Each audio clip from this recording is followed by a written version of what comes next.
إنما المؤمنون إخوة.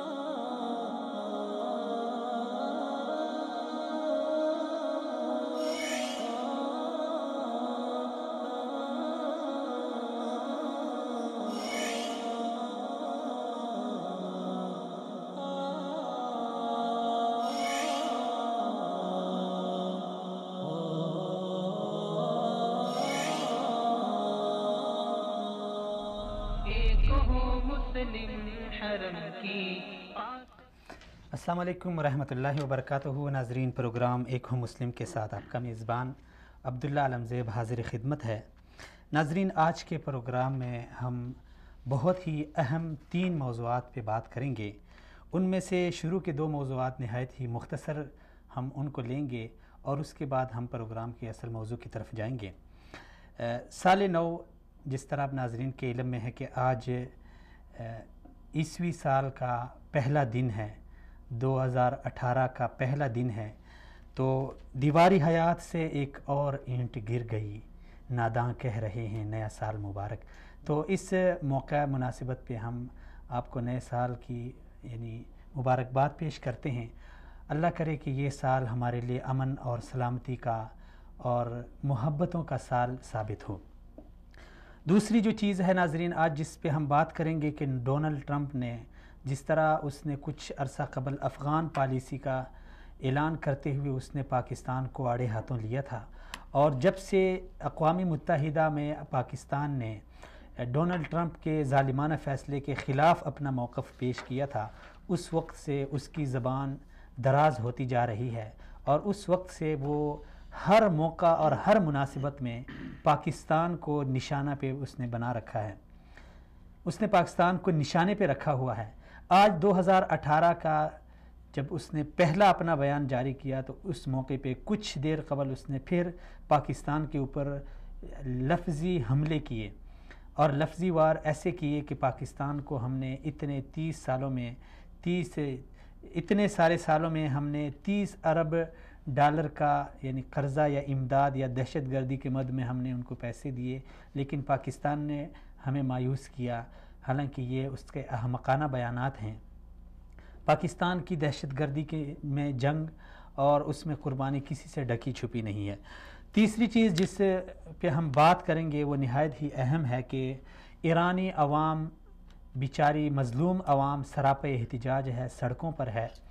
کیوں ایرانی عوام اچانک سڑکوں پہ نکل آئی؟ ولایتی فقیہ کے نظام کے خلاف ایرانی عوام نے بینر اور پلے کارڈ اٹھائے ہوئے ہیں.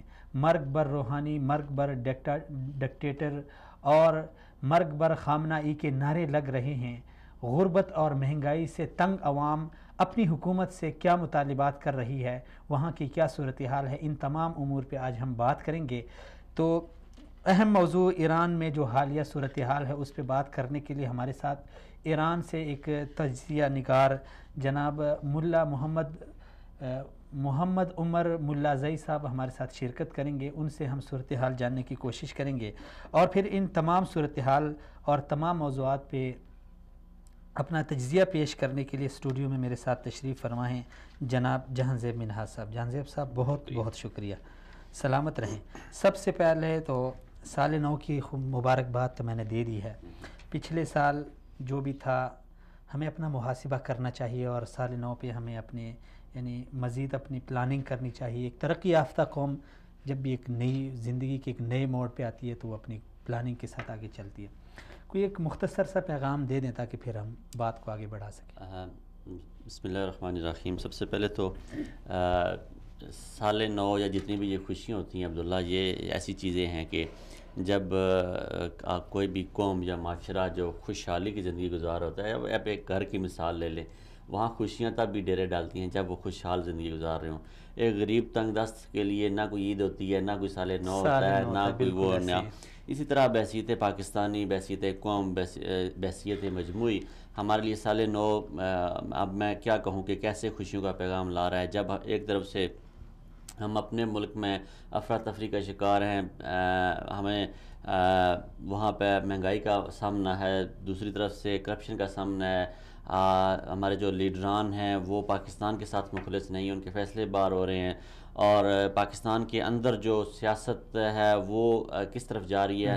ہر سال کی طرح سال کا جو آخری عشرہ ہوتا ہے ہمارے دسمبر، اس میں محترمہ بے نظیر بھٹو کی اس دفعہ ہم نے 10ویں برسی منائی، اور محترمہ بھٹو ملک کی 2 دفعہ وزیر اعظم رہیں، اسلامی دنیا کی پہلی خاتون لیڈر رہیں، اور ایک ایٹمی اسلامی ملک کی وہ سربراہ رہیں. خیر ان کے دور میں تو پاکستان ایٹمی ملک نہیں بنا، لیکن گو کہ ایٹمی صلاحیت کا ہم حامل تھے. تو محترمہ جیسی ایک لیڈر کا ابھی تک ہم قاتل نہیں پکڑ سکے. ہم اپنے اگر شروع سے 1947 کا اگر جاتے ہیں تو ہم اپنے پہلے وزیر اعظم کے قاتل کو نہیں پکڑ سکے. تو یہ جو چیزیں ہیں، اور ہم جس دلدل میں پھنسے ہوئے تھے اسی دلدل میں پھنسے ہوئے ہیں. اور سب سے جو سنگین ترین ہمارا یہ 2018 کا سال اس طرح سے شروع ہوا کہ ہماری جو کرنسی ہے وہ افغانستان سے بھی نیچے چلی گئی ہے. تو یہ ایک بہت ہی یعنی غم سے شروع ہوتا ہے اور غم سے لیکن ختم ہوتا ہے. امید بہار، امید صبح جو ہے وہ رکھنی چاہیے، اور انشاءاللہ امید ہماری آنے والی نسلوں کے لیے ایک روشن پاکستان، جیسے ہمارے بزرگوں نے کہا اور ہم سنتے ہیں اور ہم امید پہ بڑے ہو گئے. ہم امید کرتے ہیں ہمارے بچے بھی اسی امید پہ بڑے ہوں گے اور انشاءاللہ کچھ کریں گے. اور یہ جو پھر ہمیں اپنا بھی محاسبہ کرنا چاہیے کہ ہم نے کیا کیا. ویسے تو نہ یہ چاہیے تھا، میں سوچ رہا تھا آج کہ ہم کوشش کرتے کہ اپنے سارے پروگرامز کو اکٹھا کرتے جو ہم نے 2017 میں کیے اور ان کا آج اپنا ایک مسلم اسپیشل چلاتے. لیکن انتہائی سیریس قسم کے حالات جو ہمارے خطے میں اس وقت رونما ہو رہے ہیں انہیں ڈسکس کرنا بڑا ضروری تھا. اور انشاءاللہ ہم اپنے اس حوالے سے جو ہے ابھی جو سال نو کے شروع میں لوگ اچھے پیغامات دیتے ہیں، جی خیر سگالی کے پیغامات دیتے ہیں، اور امریکہ نے ہمیں پھر سے ڈرایا دھمکایا. کیا سمجھتے ہیں اتنی ساری قربانیاں اور اس کے باوجود 70,000 جانیں ہم نے پیش کیے، نوجوان شہید ہو گئے، ہمارے بچے شہید ہو گئے، اس کے بعد بھی وہ جہاں بھی اس کی زبان کھلتی ہے تو یہی کہتا ہے کہ پاکستان نے کچھ نہیں کیا، ہمیں مایوس کیا. بڑا عرصہ پہلے ہلری کلنٹن جب وزیر خارجہ تھی تو اس نے ایک بڑا اچھا بیان دیا تھا کہ پاکستان اور امریکہ کا ساس اور بہو والا رشتہ ہے. تو ساس اور بہو کا رشتہ ایسے ہوتا ہے کہ ان دونوں میں سے کوئی بھی تنگ ہوتے ایک دوسرے کو الزام دینا شروع کر دیتی ہیں، یا کہیں سے بھی گھوم پھر کے غصہ ایک دوسرے پہ نکال لیتی ہیں. اب مسئلہ یہ ہے کہ پاکستان ایک ایسی بہو تھی کہ جس کے بچے اب جوان ہو گئے ہیں. جب بہو کے بچے جوان ہوتے ہیں تو پھر وہ آنکھیں دکھاتی ہے.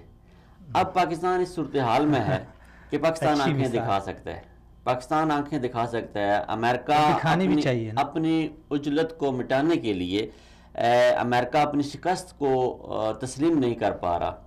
افغانستان میں امریکن بری طرح شکست کھا چکے ہیں. ان کا صرف قندھار پہ یا مختلف ایک کابل کے چھوٹے سے ایک ریجن پہ قبضہ ہے جس کو نو گو زون بنایا ہوا انہوں نے. سیکیورٹی ہائی الرٹ ہے وہاں پہ. قلعوں بڑے وہ قلعوں کی طرح دیواریں، بم پروف دیواریں وہ تعمیر کی گئی ہیں. اور پھر ایسے حالات میں ابھی امریکی نائب وزیر جو صدر ہے وہ آتا ہے اور رات کی تاریکی میں اسے بیان خطاب کرنا پڑتا ہے بیچارے کو. تو صورتحال یہ ہے کہ آج تک وہاں پہ امریکہ کامیابی حاصل نہیں کر سکا. جس مقصد کے لیے امریکہ نے افغانستان میں ڈیرے ڈالے تھے اور اربوں خربوں ڈالر جہاں پہ خرچ کیے، وہ ان مقاصد کو نہیں پا سکا. سب سے پہلا اس کا یہ مقصد تھا پاکستان کو ڈیسٹیبلائز کرنا اور پاکستان کے ایٹمی تنصیبات کو قابو کرنا. دوسرا اس کا مقصد تھا کہ روس کو آنکھیں دکھانا، کہ اس کو ڈیسٹیبلائز کرنا. تیسرا چائنا کے ساتھ اس نے مسائل کریٹ کرنے تھے. چائنا میں پراکسی وار جو ہم 90s کی سیریز میں پاکستان دیکھ چکا ہے، وہ پراکسی وار اس کا تھا مقصد. وہ ایک ایسا نیٹ ورک قائم کرنا. چوتھا اس کا مقصد تھا کہ جو افغانستان کے پہاڑوں میں جو قیمتی معدنیات ہے وہ نکال کے ساتھ لے جانا، جیسے عراق میں اس نے کیا، سونا اور تیل لے گیا اپنے ساتھ. تو وہ ان میں سے کسی ایک مقصد میں بھی کامیاب نہیں ہوا. اس کی یہ جو پالیسی تھی امریکہ کی افغانستان کی وار جو افغان وار تھی، اور وہ اس نے ریفلیکٹ کرنی تھی پاکستان پر، پاکستان کو ڈیسٹیبلائز کر کے پاکستان کو اس نے تباہ کرنا تھا. اب دیکھیں اس چھوٹے سے عرصے میں 15-20 سالوں 17 سالوں میں یہ جو تھا افغان وار والا ایشو، اس کے مد مقابلہ میں اگر دیکھیں تو امریکہ کو بڑی کامیابی ہوئی ہے عراق میں اور شام میں، اور ان ملکوں کو اس نے ڈیسٹیبلائز کیا. یہاں پہ اپنی پالیسیز کا اس نے کھل کے اظہار کیا اور اس کے لیے اس نے مورے استعمال کیے. گو کہ وہ ایران کے خلاف باتیں کرتا رہا لیکن ایران کو اس نے یوز کیا. ایران کا جو سپورٹ تھی، فائنینشیل سپورٹ تھی، وہ انڈیا کے تھرو کرواتا رہا. ہم نے اپنے پچھلے پروگرام میں بھی یہ کہا تھا کہ کیسے ہو سکتا ہے کہ ایران پہ عالمی پابندیاں ہوں اور انڈیا اتنا طاقتور تو ہے نہیں وہ کہے کہ میں ایران سے تیل خریدوں گا. تو وہ ایران کو جو انڈیا تیل جو انڈیا کو ایران بیچ رہا تھا وہ چھوٹ دی گئی تھی بیسیکلی ایران کو. تو یہ امریکن ایک پالیسی ہے. اور ٹرمپ صاحب جو ہیں وہ کیونکہ ایک بزنس مین ہے، بزنس اورینٹڈ بندہ ہے، اور وہ ہر چیز کو 1+1=2 کرتا ہے. لیکن اسے نہیں پتا کہ جنگ میں جو ہے 1+1=2 نہیں ہوتا، 1+1=0 ہو جاتی ہے. جنگ جب بھی لڑی جاتی ہے، جنگوں میں پیسہ خرچ کیا جاتا ہے، وہاں سے کوئی ارننگ نہیں ہوتی. وہ کہتا ہے کہ ہم نے پاکستان کو $30 ارب 15 سالوں میں دیے. پاکستان سالانہ جو نقصان اٹھا رہا ہے، پاکستان کی انڈسٹری بند ہو گئی ہے اس دہشت گردی کی جنگ کی وجہ سے. پاکستان میں کوئی فارن انویسٹمنٹ نہیں آ رہی. پاکستان ایک دنیا میں کوئی کرکٹ ٹیم پاکستان نہیں آ رہی، کوئی دوسری کھیلنے کی ٹیم پاکستان میں آ نہیں رہی. تو یہ سارے جو معاملات، یہ سارے حالات کا جو سامنا پاکستان نے کیا ہے، یہ اس پرائی وار کی وجہ سے کیا ہے.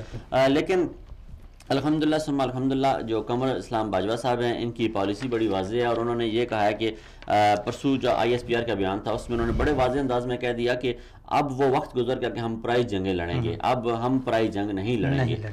لیکن اب یہ پرائی جنگ سے زیادہ ہماری اپنی جنگ ہو چکی ہے. ہم اپنی جنگ میں جو ہے اس قدر وہ مشغول ہو گئے ہیں. آپ یہ سمجھ سکتے ہیں کہ ہمیں اتنے معاملات کا سامنا کرنا پڑا ہے، اتنی مشکلات کا سامنا کرنا پڑا ہے.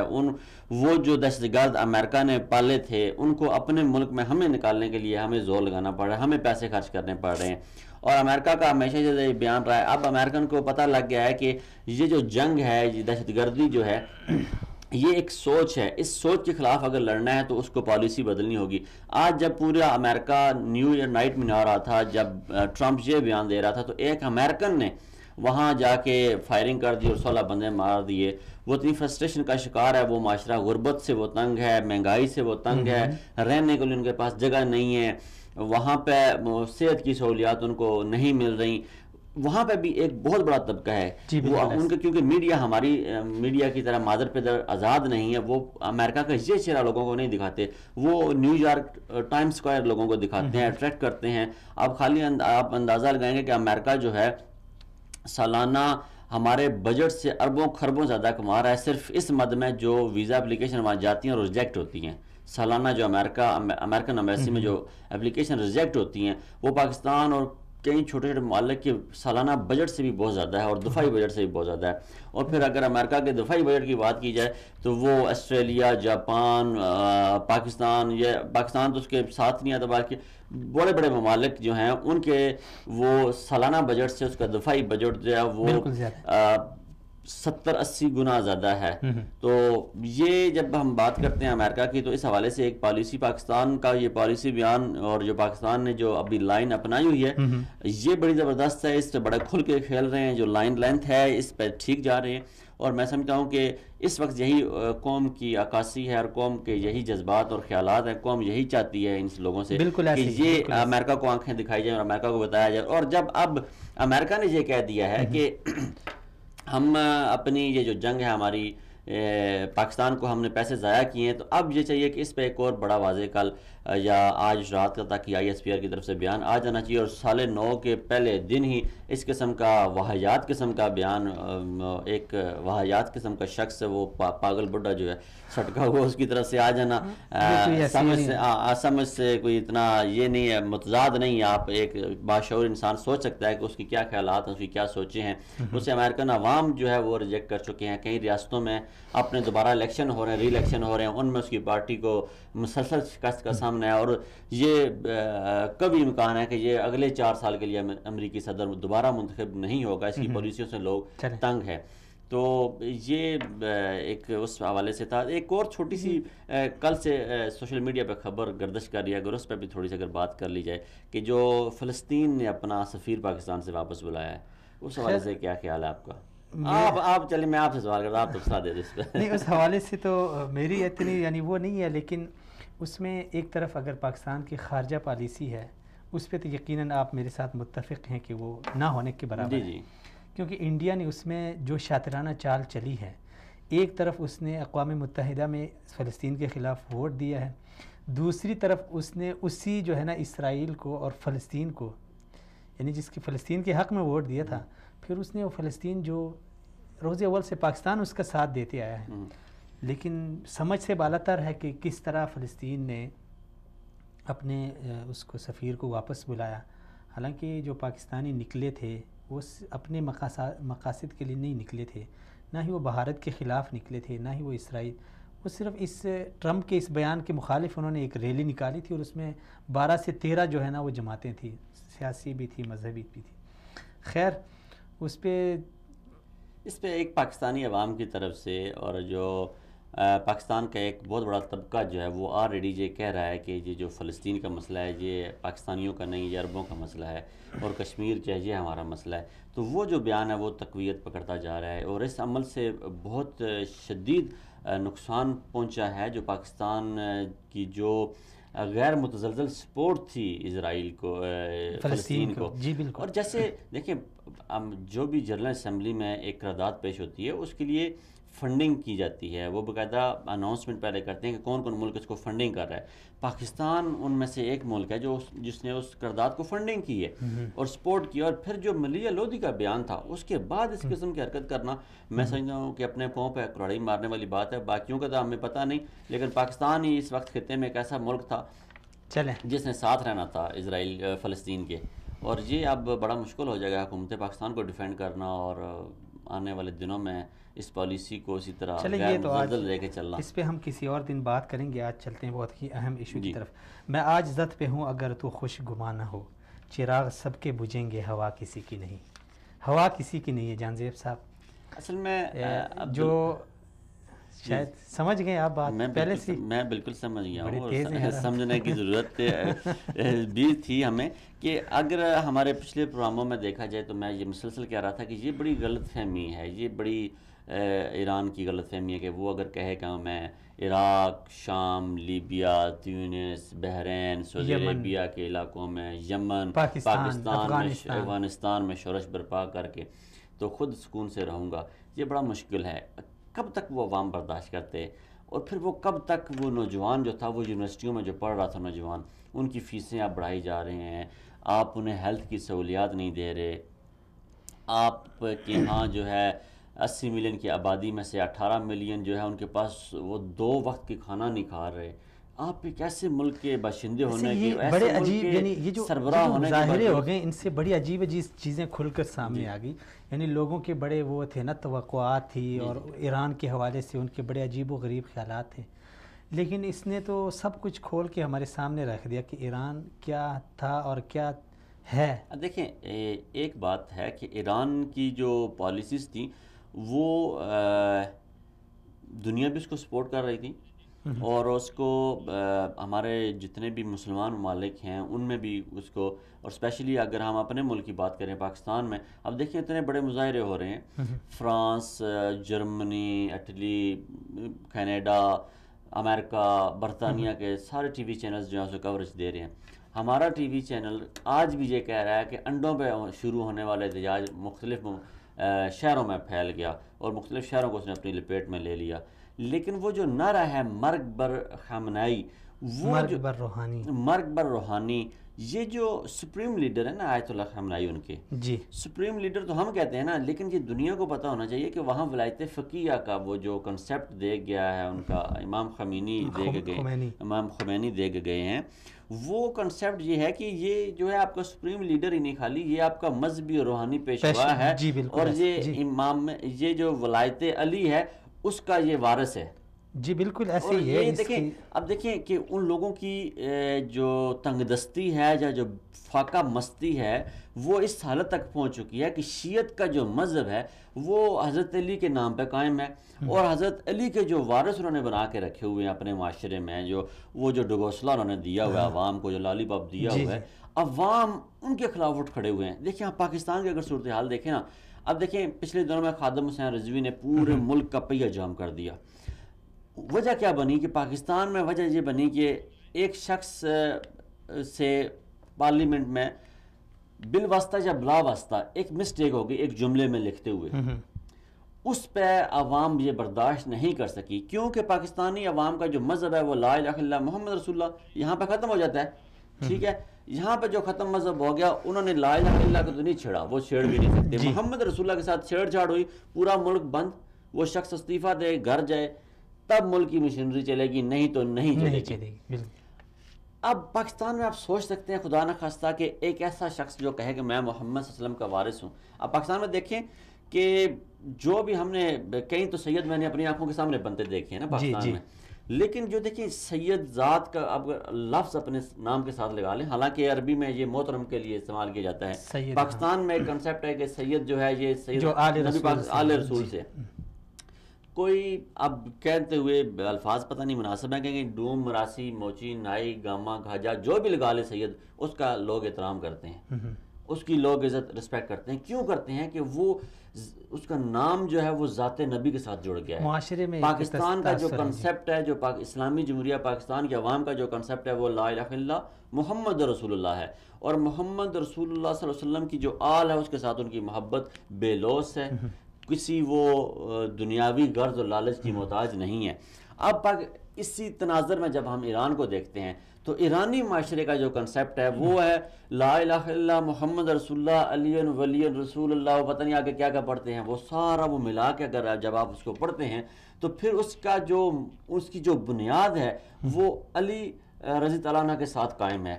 اور جو علی رضی اللہ عنہ کے وارث بنے ہوئے جو امام مہدی ہے جس کا بھی ظہور ہونا ہے, یہ جو رہبر ہوتا ہے, جو ان کا ان کے ساتھ لنک ہوتا ہے, یہ کہتے ہیں ان کو جو ہے نا ہدایات امام مہدی کی طرف سے دی جاتی ہے, یہ پھر آگے عوام کو دیتے ہیں. یعنی اس قدر محترم ہے, یہ اس قدر محترم ہے. لیکن اب دیکھیں ان کے خلاف چاکنگ ہو رہی ہے اسی ایران میں, اس شخص کے خلاف. اس سے مطلب یہ ہے کہ عوام کا بالکل صبر کا جو پیمانہ ہے نا وہ ایک حد تک ہوتا ہے, وہ بالکل لبریز ہو چکا ہے. دیکھیں نا عبداللہ, ایک معاشرے میں آپ ایک ایسے معاشرے میں رہتے ہیں جہاں پہ آپ نے عورتوں کو اس بات پہ سزائے موت. یہ جو صورتحال ہے وہاں کی, اس کو جاننے کے لیے محمد عمر ملازئی ہمارے ساتھ ہیں, ان کو لے لیتے ہیں. آپ نے اگر کچھ چیز پوچھنی ہو تو. السلام علیکم ورحمۃ اللہ.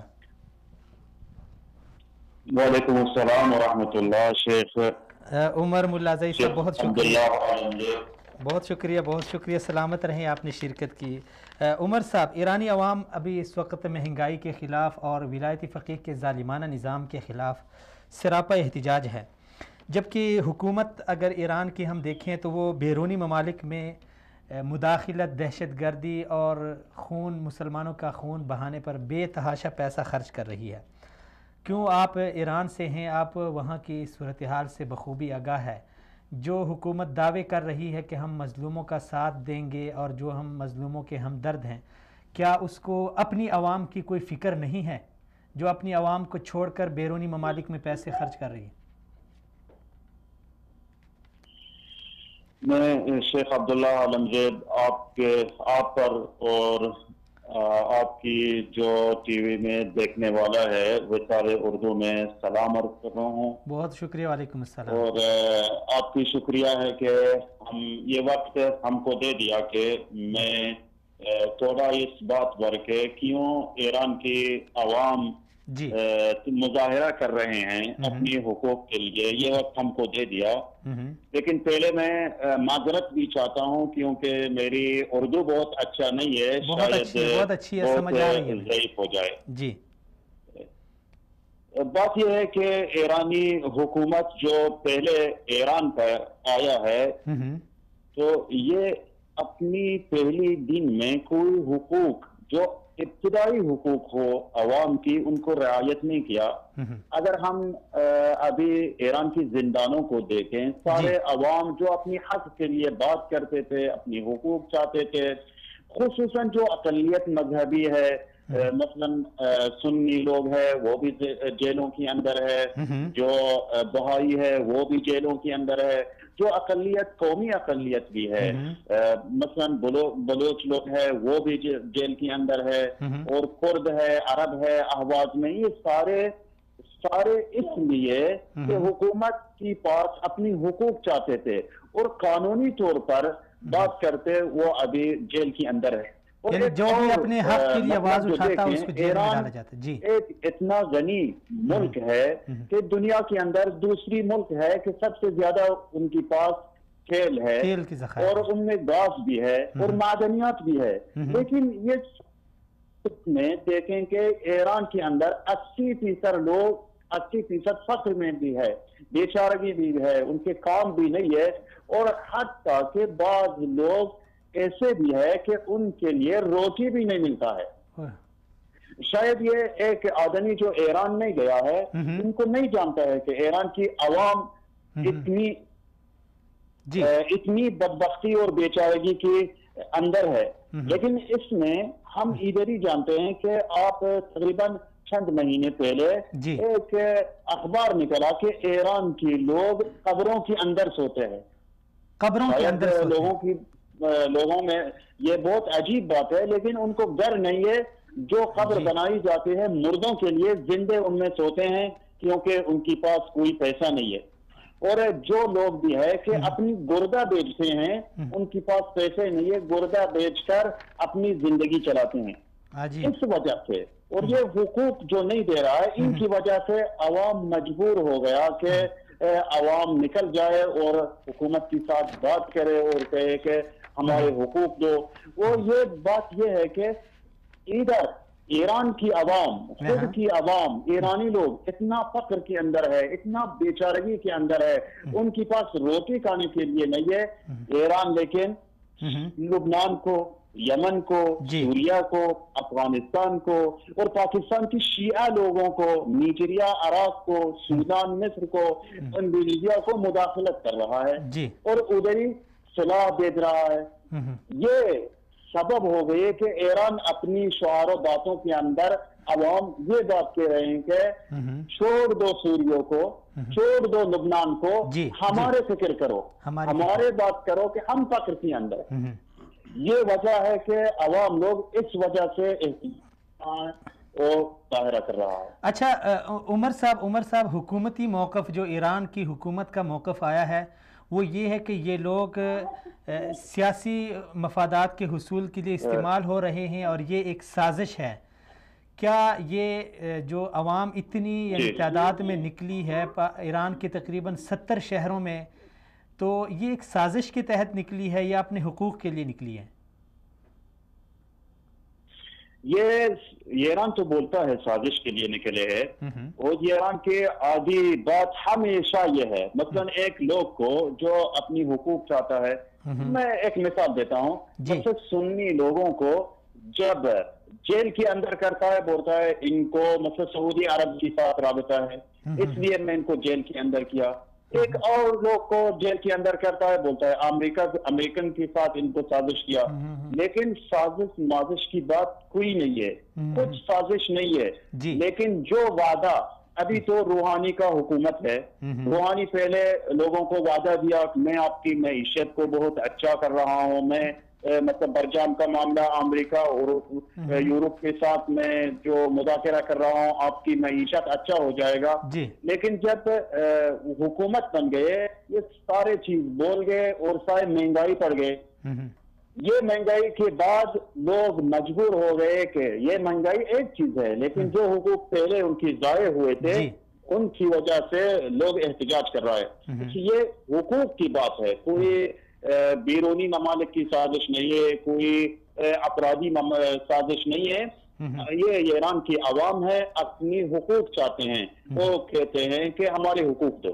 اچھا عمر صاحب، ایک چیز کی اور بھی وضاحت ہمیں درکار ہے کہ یہ جو لوگ نکلے ہوئے ہیں یہ کوئی خاص ایک مذہبی جماعت ہے یا کوئی ایک خاص قوم ہے یا بلا تفریق سارے ایرانی اس میں بلا تفریق نکلے ہوئے ہیں؟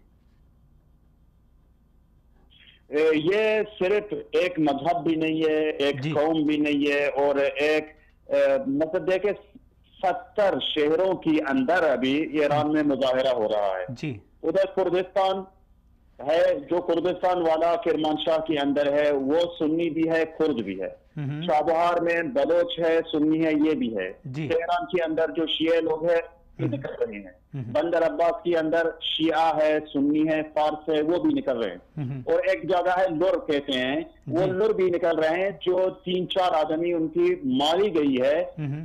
میرا بات یہ ہے یہ ایران کی سارے عوام ہے اور ایک سازش نہیں ہے، ایک قوم نہیں ہے، ایک مذہب نہیں ہے. ایران کی سارے لوگ کہتے ہیں ہم یہ حکومت نہیں چاہتے ہیں، یہ ہمارا حقوق ادا نہیں کر رہا ہے، اس لیے ان کو صلاحیت نہیں ہے کہ حکومت ان کے ہاتھ میں ہو.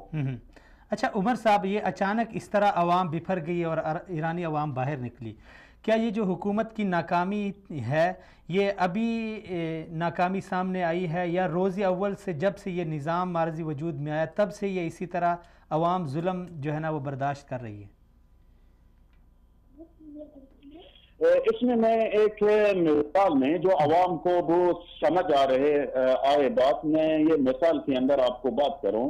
ایک آدمی نکلتا ہے مارکیٹ کے اندر، ان کو ایک مثلا ٹماٹر خریدنا ہے، ٹماٹر خریدتا ہے 10 ہم ٹماٹر ترازو کے اندر ڈالتا ہے، 2 کلو ان کو لینا ہے، 2 کلو نہیں ہوتا ہے، لیکن ایک اور ڈالتا ہے، ان کے اندر ترازو آتا ہے 2 کلو کے، یہ 2 کلو ہو گئے. لوگ کہتے ہیں شاید یہ آخری ٹماٹر جو ترازو کے اندر ڈالا ہے ان کی کمال ہے، لیکن حقیقت یہ ہے کہ پہلے 10 ٹماٹر ترازو کے اندر تھا، وہ 10 ٹماٹر اور یہ ایک ٹماٹر ہو گئے 2 کلو. بات یہ ہے پہلے دن 40 سال ہے کہ ایران میں کوئی حقوق عوام کو نہیں دے رہا ہے. صرف جو شیعہ، جو لبنان میں ہے، جو یمن میں ہے، جو سوریہ میں، بلکہ بر صغیر میں جو مشکلات میں ہے، جو اتنا لڑائی ہو رہا ہے، میں یقین سے کہہ رہا ہوں کہ ان میں ایرانی ہاتھ ہے. اور یقیناً ایران کی یہ حکومت جو شیعہ حکومت، جو رافضی حکومت ہے، وہ بہت مذہبی حکومت ہے، ان کی ہاتھ ہے. 13 دن جب خمینی آیا تھا، بولتا ہے کہ ہمارا سیاست، ہمارا مقصد اور دین اور مذہب ہے، اور ہم اپنی فکر کو، اپنی مذہب کو، اور جو ہمارا عقیدہ ہے، ہم یہ عقیدہ کو صادر کریں گے، یعنی دوسرے لوگوں کو، دوسرے ملکوں کو صادر کریں گے، بیچتے ہیں. اس وجہ سے پہلی جو اتنا خلاف تھا، اتنا مشکلات تھا، اتنا مہنگائی تھا، یہ سارے اکٹھا ہو کر ابھی انفجار کی طرح، ایک بم کی طرف نکلا ہے. لیکن ایک ابھی لوگ کہتے ہیں کہ صرف انڈا کی مہنگائی تھے، لیکن صرف انڈا نہیں ہے، یہ سارے مشکلات اکٹھا ہو کر ایسا انفجار اور بم بنایا ہے. چلیں جی، محمد عمر ملا زئی صاحب بہت شکریہ، سلامت رہیں، آپ نے ٹائم دیا. جی منہاج صاحب، پہلی بات یہ ہے کہ 80% سے انہوں نے کہا کہ ایک ہم نے آج ویڈیو بھی بنائی ہوئی ہے. ہاں وہ ویڈیو اگر ہم دیکھ لیں تو اس کے بعد جو ہے نا ہم بات کریں گے. گزارش ہے اپنے پروڈیوسر صاحب افضال صاحب سے کہ اگر وہ ویڈیو چلا دیں تو بڑی مہربانی ہوگی.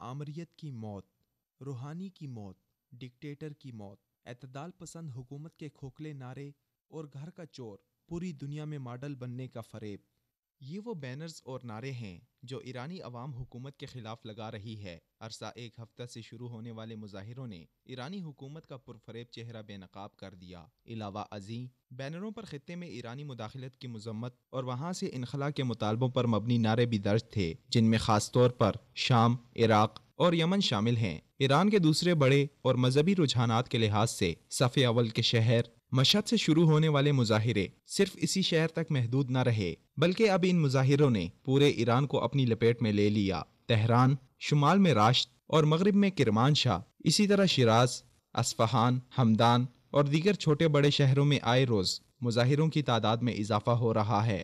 کئی دہائیوں سے ایرانی عوام ملائی نظام کے ظلم و جبر کو سہتی رہی، لیکن فارسی کی کہاوت سے فارسی قوم بخوبی آگاہ تھی کہ تنگ آمد بجنگ آمد. جب صبر کا پیمانہ لبریز ہو گیا اور ظلم سہتی قوم بپھر گئی تو اب ایرانی حکومت ایک طرف مشکلات کا شکار ہے تو دوسری جانب دنیا کے سامنے ایران کا مکر و فریب بھی کھل کر سامنے آ گیا.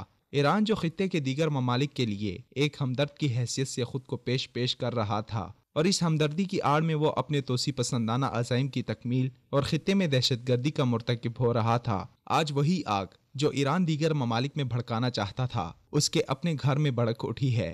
ایران اور بیرون ایران سے خمس کے نام پر جمع کیے گئے مال کے ساتھ ساتھ ایرانی عوام کے خون پسینے کی کمائی جو بینکوں میں پڑی تھی سب کو دہشت گردی اور مظلوم مسلمانوں کا خون بہانے، شام و عراق میں خون، آگ کی ہولی کھیلنے اور ملا زادوں کی عیش پرستی پر استعمال کر کے عوام کو بینکوں کے دیوالیہ پن کا جھانسا دیا گیا۔ صرف یہی نہیں بلکہ اشیاء خورد و نوش میں بھی بے تحاشا اضافہ کر کے عوام کی زندگی کو اجیرن بنایا گیا۔ پولای ما تو جیب چه کسایی رفته اما به این توجه میکنه که مال ما ثروت ایرانو بفرسته به ویرانه های عراق. چرا ثروت ما ایران پولایی که مال ماست باید به عراق و لبنان و سوریه بره، اما خود کشور ایران از فقر، از بزار، از جوانایی که دارن دزدی میکنن، از خانمایی که از بدبختی و گرونی دارن تن فروشی میکنن، چرا رهبر ما پولای ما رو داره به چپاول میفرسته به کشور ویرانه عراق که تحت داعش ویرانه شده؟ ایران خودش ویرانه است.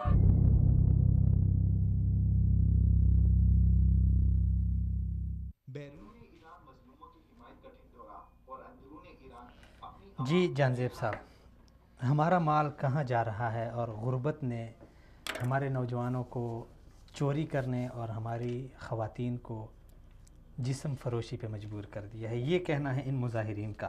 لیکن ایک حکومتی موقف جو کل میں ایک ایرانی اخبار پڑھ رہا تھا، اس میں جو حکومتی موقف آیا ہے سامنے، انہوں نے کہا ہے کہ یہ ایک سیاسی، عمر صاحب نے تو اس کی تردید کر دی ہے، ایک سیاسی نوعیت کا احتجاج ہے، مظاہرہ ہے، جس طرح 2009 میں ہوا تھا، یہ اسی نوعیت کا ہے۔ آپ اس کو بھی دیکھیں، اس کو بھی آپ نے پڑھا ہوگا، کیا یعنی آپ موازنہ کرتے ہیں؟ عبداللہ، جب یہ میں ویڈیو دیکھ رہا تھا تو آپ یقین مانیں میرے ابھی بھی جسم پہ رونگٹے کھڑے ہیں، میرے وہ جو ہے نا درد سے، عمر صاحب کی باتیں کہ لوگ خبروں میں جو ہے نا وہ اقبال کے شعر ہے نا کہ درد دل کے واسطے پیدا کیا انسان کو، ورنہ اطاعت کے لیے کچھ کم نہ تھے کروبیاں۔ ہم بحیثیت انسان اور بحیثیت مسلمان، ہمیں اپنے بہن بھائیوں کا جو ایران میں دکھ ہے، اور آپ اس ماں کی آواز میں وہ درد اور تڑپ محسوس کر رہے تھے جس میں وہ کہہ رہی تھی کہ ہمارا مال ایک تباہ شدہ ملک میں کیوں لگا رہے ہو؟ تم سب سے بڑے خود دہشت گرد ہو۔ تم جب ملک کی 80% آبادی کے پاس 2 وقت کا کھانا نہیں ہے، فاقہ مستی عروج پہ ہے، نوجوان چوری کر رہے ہیں، اور سب سے بڑی بات جو بحیثیت عورت وہ کہہ رہی تھی، اور اس کے گلے کی وہ چیخیں جو آپ کو سنائی دے رہی تھیں، کیا آپ انہیں سمجھ سکتے ہیں عبداللہ کہ جب وہ کہہ رہی تھی کہ ہماری عورتیں عصمت فروشی پہ مجبور ہو چکی ہیں؟ یار وہ ملک جہاں پہ دوپٹہ سرک جانے پہ پھانسیاں دے دی جاتی ہیں، وہاں پہ یہ حالت ہے کہ عورتیں خود سڑکوں پہ آ کے کہہ رہی ہیں، سر عام کہہ رہی ہیں کہ ہم عصمت فروشی پہ مجبور ہیں۔ وہاں کیا بچتا ہے؟ کون سی ولایت فقیہ کی یہ بات کر رہے ہیں ظالم؟ یہ ڈکٹیٹر ہیں، یہ مذہب کے نام پہ کما کے کھانے والے ملا ہیں، یہ انہوں نے آمدن کا ذریعہ بنایا ہوا ہے۔ وہ خمس کے نام پہ جو پیسہ یہ اکٹھا کرتے ہیں پوری دنیا سے، وہ دہشت گردی کے لیے استعمال ہو رہا ہے پوری دنیا میں۔ اب جو دہشت گردی کا جو نیٹ ورک تھا اسے اسٹرانگ سے اسٹرانگ کیا جا رہا ہے، منی لانڈرنگ کے خلاف جو ہے وہ قانون و ضوابط بنا دیے گئے ہیں۔ اب وہ جو قانون و ضوابط کے متبادل جو ایران کو آمدن آ رہی تھی خمس کے نام پہ، وہ بند ہو گئی ہے، اس پہ کافی کڑی نظر رکھ لی گئی ہے۔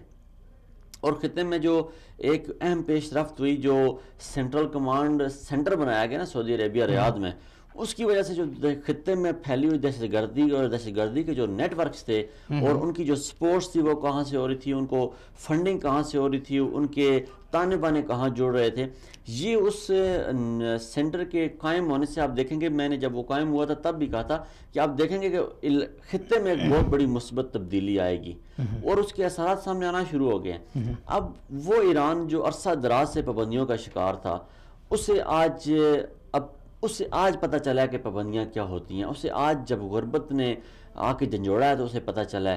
اور پھر یہ ضمیر فروش لوگ ہوتے ہیں جو سیاست میں ایوان اقتدار میں بیٹھے ہوتے ہیں، یہ ان کی عوام سے یا عوامی ایشوز کے ساتھ کوئی رابطہ نہیں ہوتا۔ یہ کیسے کہہ سکتے ہیں کہ یہ 2009 کے طرح کے، وہ تو ایک سیاسی مظاہرہ تھا، وہ آپ کا ایک مخالف تھا، اسے ووٹ کم پڑنے کی وجہ سے وہ آپ کے مد مقابل کھڑا ہوا تھا اور وہ کہہ رہا تھا کہ یہ میرا حق ہے اور آپ نے میرا حق چھین لیا ہے۔ وہ قطعی سیاسی نوعیت کا اور یہ تو حقوق کی جنگ ہے. یہ دیکھیں نا, اگر سازش بھی ہوتی تو ایک شہر میں ہوتی, 2 میں ہوتی, 70 شہروں میں اچانک. لیکن پاکستان میں دھرنا ہوا, اسلام آباد میں وہ دھرنا دے کے بیٹھ گئے. وہ جو مظاہرے تھے وہ ان کے دارالخلافہ میں ہو رہے تھے. یہ ہر ملک کے ہر کونے سے, وہ دیکھیں نا, عمر مولا زئی صاحب نے ایک بڑی پیاری بات کی کہ ہم یہ کہتے ہیں کہ یہ 1 ٹماٹر رکھو 2 کلو پورے ہو جائیں گے. وہ اس 1 ٹماٹر کی وجہ سے 2 کلو پورے نہیں ہوتے, بلکہ جو پہلے 11 پڑے ہوتے ہیں ان میں ایک 12واں ٹماٹر رکھا جاتا ہے, تب وہ 2 کلو پورے ہوتے ہیں.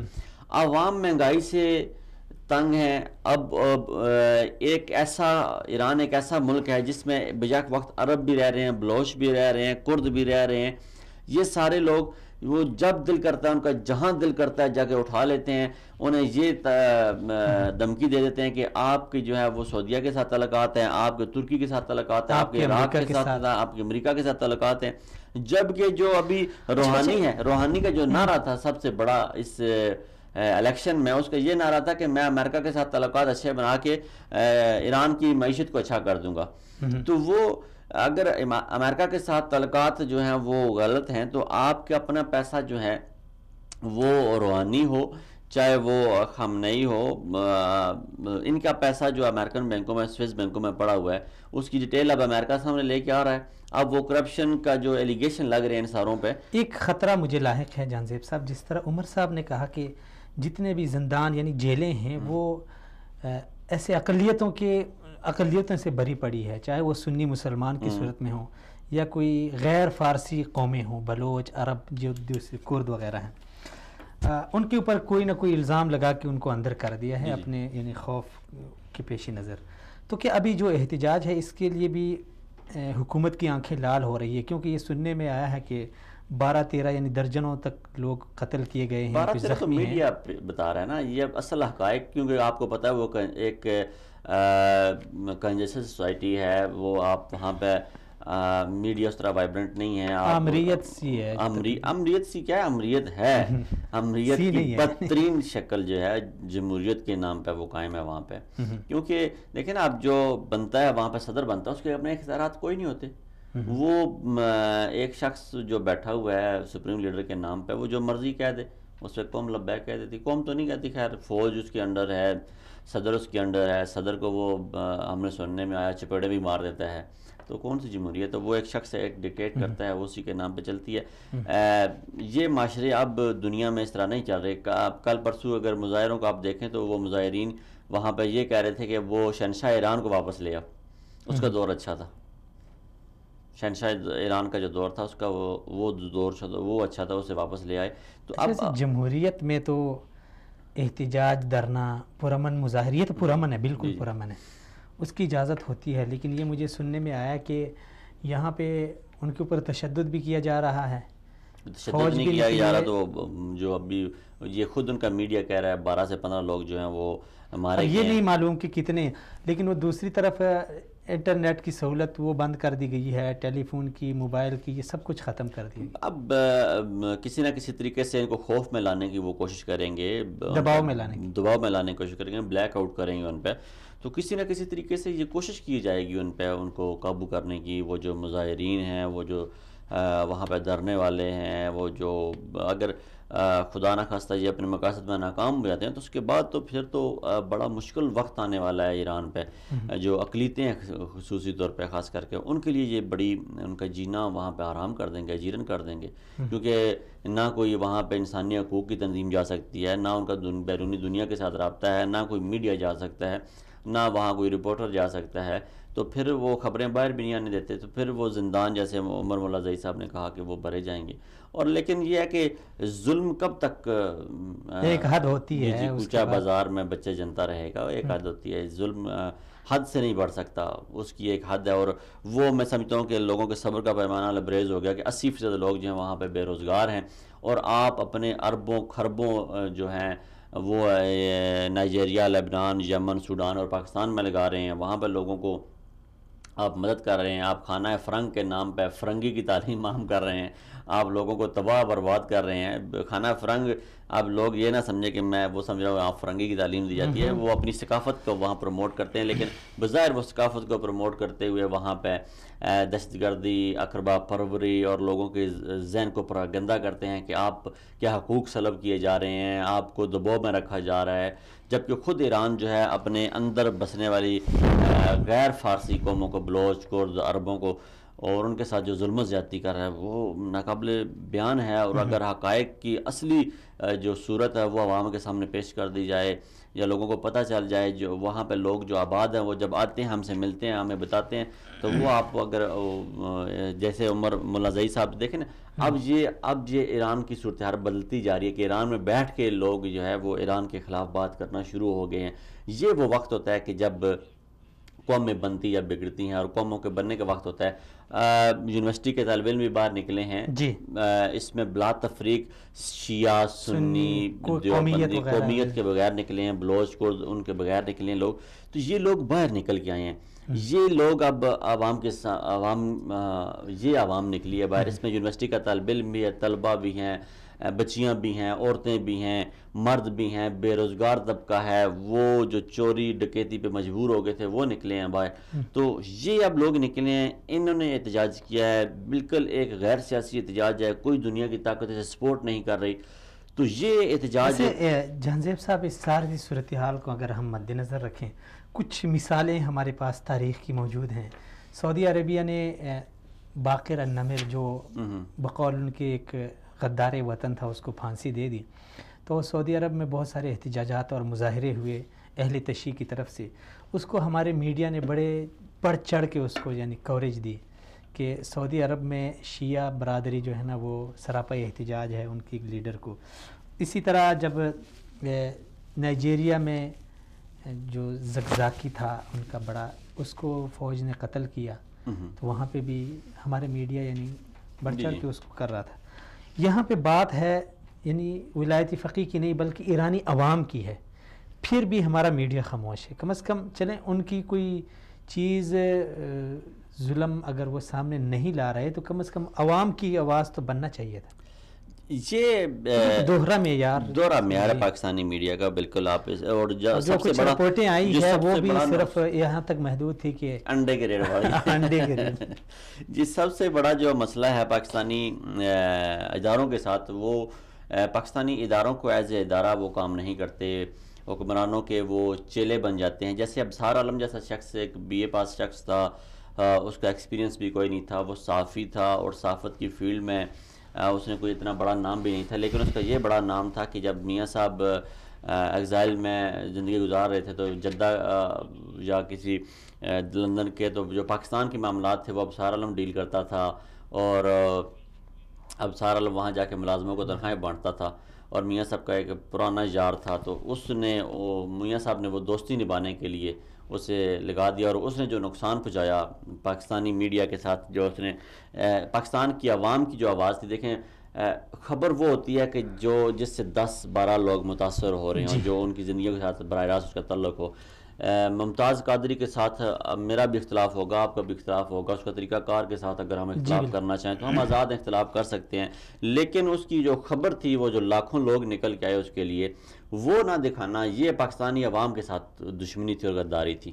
تو یہ پاکستانی عوام، جو پاکستانی میڈیا ہے، یہ پاکستان کے عوام کے ساتھ بڑی زیادتی کرتا ہے کہ انہیں خبر کا اصلی چہرہ نہیں دکھاتا، یا تو اسے بہت زیادہ وہ گٹ مٹ کر دیتے ہیں، یا اسے بہت زیادہ وہ خراب طریقے سے پریزنٹ کرتے ہیں۔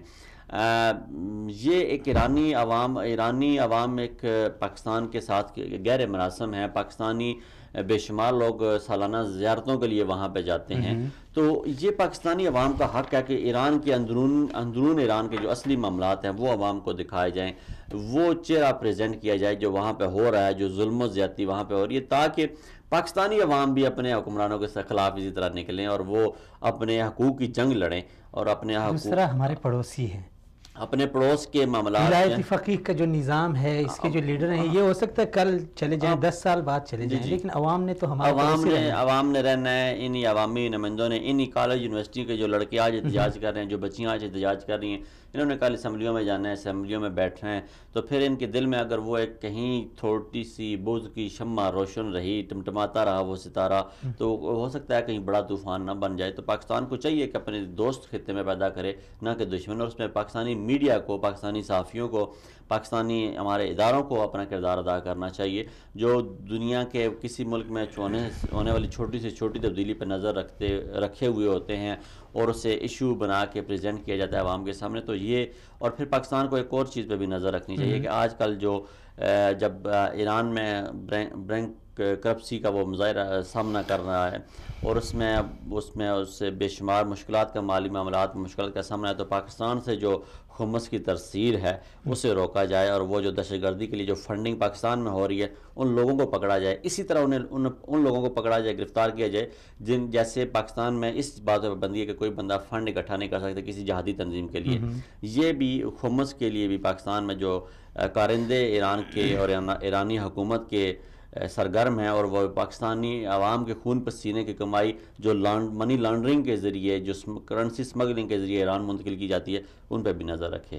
ویسے بہت سارے لوگ ہیں جو ایران سے امیدیں لگا رکھے ہیں. پاکستان میں ایک طبقہ ہے، پاکستان میں بے شمار لوگوں کی دکانیں چلتی ہیں ایران کے ساتھ. وہ تو ایران جب اپنے عوام کا نہیں بن سکا، جو ولایت فقیہ کا نظام ہے، جب اس کو اپنی عوام کی پرواہ نہیں ہے، اپنی عوام کی حالت یہ ہے کہ 80% سے زیادہ جو ہے نا وہ غریب طبقہ ہے، بے روزگار ہیں، 80% لوگ بے روزگار ہیں وہاں پہ. تو جب یہ اپنی عوام کا نہیں بن سکا تو پاکستانی، افغانی ان کو اپنا سکے گا؟ یہ بہت بڑا سوال ہے. یہ پھر صرف مفادات کے لیے استعمال کر کے حکمران دنیا کے کسی کونے میں، کسی خطے میں، کسی ملک کے بھی ہوں، جب وہ ایسے لوگوں کو یوز کرتے ہیں نا تو وہ انہیں بروکر کہتے ہیں، اور بروکر عربی میں، اردو میں ہم اسے دلال کہتے ہیں. تو دلال کی تو نہ کبھی رسپیکٹ ہوتی ہے، نہ کوئی اس کی عزت ہوتی ہے، نہ اس کی کوئی ویلیو ہوتی ہے. جب تک وہ اس قابل رہتا ہے، وہ اس کی قابلیت پہ پورا اس کی تعریفیں کی جاتی ہیں، واہ جی واہ، بہت اچھا، بہت شاندار، بہت اعلیٰ. اور جب وہ کام کا نہیں رہتا تو اسے لوگ منہ بھی نہیں لگاتے، کیونکہ وہ اس نے دلالی کی ہوتی ہے، بروکر ہوتا ہے. اور وہ لوگ کہتے ہیں یار اس کے ساتھ تعلقات رکھ کے ایسے ہی اپنا منہ کالا کرنے والی بات، دفع کریں اس کو. تو یہ تو کسی بھی ملک کے کی آپ خالی ایران کے نہیں، کسی بھی ملک کا بروکر ہو، اس کی کوئی ویلیو نہیں رہتی ہے. اس کا وہ اپنا مقصد نکالتے ہیں، اور پھر وہ بڑے برملا کہتے ہیں کہ ہم نے جو تم نے کیا اس سروسز کے بدلے تمہیں پیسے دیے گئے ہیں، اور ہمارے پاس ثبوت ہے، اگر تم نے منہ ذرا کھولا تو ہم دنیا کے سامنے ثبوت لا دیں گے. اور اس میں ایسے بروکر بعض دفعہ ہوتے ہیں عبداللہ، آپ بڑے حیران ہوں گے. پاکستانی سینٹ میں، پاکستانی نیشنل اسمبلی میں بیٹھے ہوئے لوگ جو ہوتے ہیں وہ ان کے بروکر ہوتے ہیں، اور وہ حکومتوں سے پیسے لے کے ان کے مفادات کے لیے کام کر رہے ہوتے ہیں. تو ہم امید کر سکتے ہیں پاکستانی ایجنسیاں اس پہ کام کر رہی ہیں، ان لوگوں کے ارد گرد شکنجا کس رہے ہیں، اور یہی امید کی جا سکتی ہے کہ انشاءاللہ بہتری ہوگی، اور پاکستان کی سرزمین آئندہ کسی ایسے ملک دشمن عناصر، نہ خالی پاکستان کی عوام کے خلاف جو سرگرمیاں ہو رہی ہیں، بلکہ دنیا کے کسی کونے میں کسی ملک کے خلاف ہونے والی سرگرمیوں میں پاکستان کی سرزمین وہ استعمال کرنے کی اجازت نہیں دیں گے. چلیں جان صاحب، بہت شکریہ، بہت سلامت رہیں. آپ کا شکریہ، اور محمد عمر ملا زئی، ان کا بھی شکریہ. قدسیہ ممتاز صاحبہ پاکستان کی ایک مشہور کالم نگارہ اور صحافیہ ہیں. انہوں نے ٹائم دیا تھا لیکن عین وقت پہ ان کا نمبر آف جا رہا ہے. اسی طرح کچھ مہمان دیگر بھی تھے جو بر وقت نہ مل سکے. خیر، ان تمام مہمانان گرامی کا بہت شکریہ، اب ناظرین کا بھی شکریہ.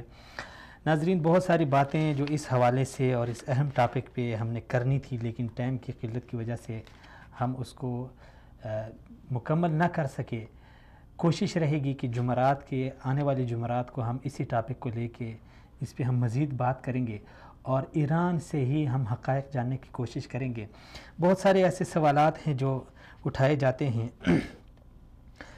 وصال اردو کا ایک یہ خاصیت ہے کہ ہم نے مظلوموں کی آواز اٹھائی ہے اور بلا تفریق اٹھائی ہے، چاہے وہ شام کے ہوں، لبنان کے ہوں، یمن کے ہوں، عراق کے ہوں، لیبیا کے ہوں، اور چاہے جو اب ایران کی عوام ہے جو مظلوم ہے اس وقت، اس میں نہ ہم نے سنی شیعہ کی بات کی ہے، بس بحیثیتی انسان اور بحیثیتی یعنی انسانیت کے ناطے ہم نے ان کی آواز اٹھانی ہے، کیونکہ جو میڈیا وہاں پہ اپنا رد عمل دکھا رہا ہے وہ بڑا افسوسناک ہے. یعنی جو ان کے مطالبات ہیں ان کو غلط رنگ دے کے، ان کو سیاسی رنگ دے کے عوام کیا چاہتی ہے اور ان کے وہ مطالبات کو کون سا رنگ دیا جاتا ہے، اور پھر ظلم در ظلم یہ کہ ان کے جو جائز حقوق ہیں اور جو جمہوریت ایک جمہوری حق ہوتا ہے وہ بھی ان سے چھینا جا رہا ہے. تو ایسی صورت میں ہم ضرور ان کی آواز بنیں گے اور اس نظام کے بارے میں ہم بہت ساری آپ کو آگاہی دیں گے، جس نظام کو ایرانی عوام خود رد کر چکی ہے، جو عرصہ 40 سال تک ایرانی عوام کو اس نے اپنے ظلم اور جبر کے اندر رکھا ہوا تھا، اور جو بھی آواز اٹھتی تھی جمہوریت کے نام پہ وہ بدترین آمریت وہاں پہ مسلط تھی. جو بھی آواز اٹھتی تھی اس کو بقول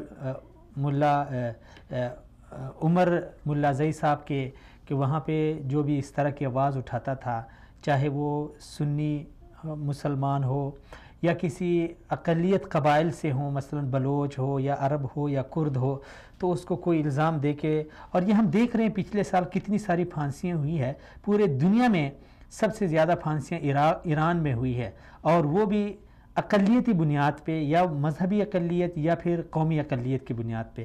کوئی گناہ ثابت نہیں، بلکہ جس نے بھی اپنے حقوق کے لیے آواز اٹھائی اس کے اوپر الزام لگا کے اس کو دبا دیا گیا، اس آواز کو خاموش کیا گیا. لیکن ظلم کی ایک حد ہوتی ہے ناظرین، ظلم جب حد سے بڑھ جائے تو پھر وہ ایک فارسی کی کہاوت ہے تنگ آمد بجنگ آمد.